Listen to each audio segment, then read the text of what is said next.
debato, ki je v bistvu odrazila stanje, v katerem smo na tem področju. Predvsem pričakujem, da bo minister pa v tem primeru prisluhnil, da bo, bom rekel, to nadoknadil, to pomanjkanje dialoga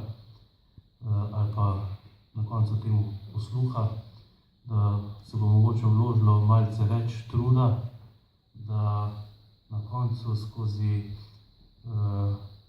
popravljen program pridemo do tistega cilja, ki ga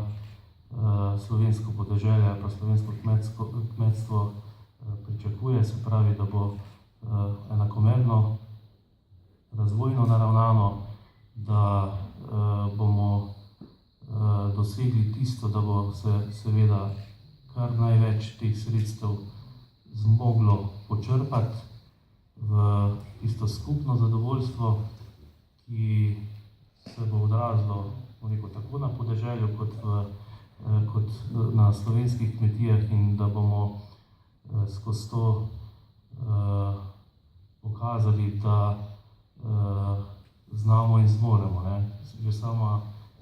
bom rekel, današnja predstavitev toliko deležnikov slovenskega kmetijstva kaže na to, da se je tukaj mogoče dalo premalo truda, nič ni zamujenega, to smo slišali. Upamo, da minister oziroma ministrstvo zmore nadaljevati ta dialog.